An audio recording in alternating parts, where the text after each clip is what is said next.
seriously, guys, we are doing this topic to actually take care of ourselves. Like, I'm serious. Yeah. In Kenya, let me tell you, as a single mom, if I was in Kenya, I wouldn't have, I'm sorry to say this, I wouldn't have been so stressed to bring up my daughter, but I am. Because you know what? When COVID hit, I'm supposed to earn a living, keep us not homeless, and I'm supposed to take care of my kids and take care of her schoolwork in the house and take care of her. So my point is this: does it occur to you that there are mothers in America or fathers that we had it good, guys? We had it good, you know? Because me, as far as I remember, my mom had people in our house helping us. And my mom was a teacher, but there are so many people that are not teachers or that are not middle class that actually are lower pay, but they still afford some house help or some houseboy. So we had help, guys. That's why we enjoyed our kids, not we, our parents. Okay? So you know what? I love my kid, but let me tell you, at the very point, the lowest of me, I asked my God, I love his blessing. But why is it such a punishment?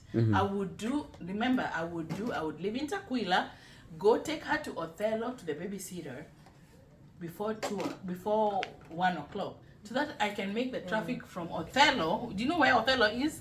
It's near MLK. It's in Seattle. Drive all that traffic all the way to University Place. If you guys know this area, you know how much traffic that is. And I would go and start at 2 p.m. And guess what an 8-hour shift became? 11 hours. So I would leave 1 o'clock in University Place and drive back to Othello, and I would get into bed with my kid at 1 a.m. or 2 a.m. Do you think you'll enjoy motherhood like that? No. I did it for 6 months, and I saw my hormones go crazy and all that stuff. And I was enjoying I had a summer baby, so I enjoyed all that summer. But by the time December was, I looked at myself and I'm like, I can't do this no more. So I went to assisted living.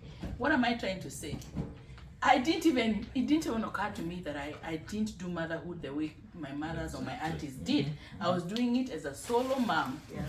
Forget about the circumstances, the dad wasn't there. But at the end of the day, even if it's a single mom in Nairobi or Kisumu or Nyeri, they can get a house help.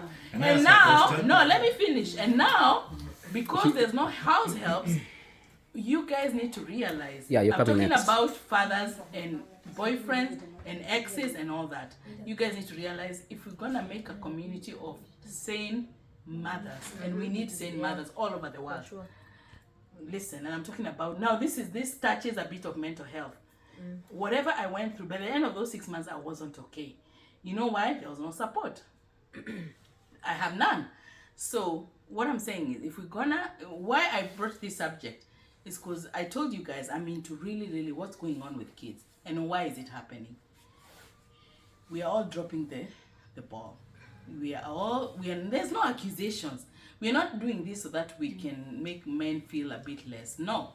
We're just saying we have to redefine how we parent in America or in diaspora, because it's not the same as we do it in where we come from. Because guess what? Your neighbor can tell your kid, go back to the house. Your neighbor or your auntie can tell the kid, do this so and so.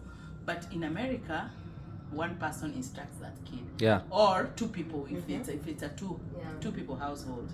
So this checking out and living like you live in Kenya as fathers, you cannot anymore.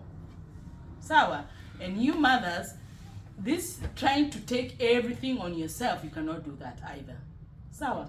So it's a matter of deciding, do I want my sanity or do I want to be so broken that even my kids, I cannot help them? Sindio? Because if I'm so broken because I've gone through all this, we'll talk about mental health another day, but I've gone through so much. But what if I had found a way to find a solution, ndivyo nisikuwe so finished that I can't give to my child? What if, so with what we're trying, that's the only reason I asked this question. Okay. Let me ask a question in line with what you're explaining. You are concerned as a mother, you're doing so much and you lacked time for your child. Now this question to our ladies here. Do you at some point feel like you're doing so much to a point that you have no time to your spouse, to your partner? Of course. Now, you want to expect that you come from work, yes, you're bringing in money, you are taking care of bills, which is good, we appreciate, but now how much do we have time for each other? It's the same thing, the same way you feel like we don't have enough time for our kids. It's the same thing, we don't have enough time to groom our relationships, and that's why we have issues with marriages. The same case, you are concerned about the kind of kids you are raising. It's the same thing that you should be concerned about, the marriages breakup and everything that is happening and guess in what here. you've just done? You've literally just done a successful whataboutism. I have brought a question of what, because let me tell you, nature intended this, guys. No matter what everybody says,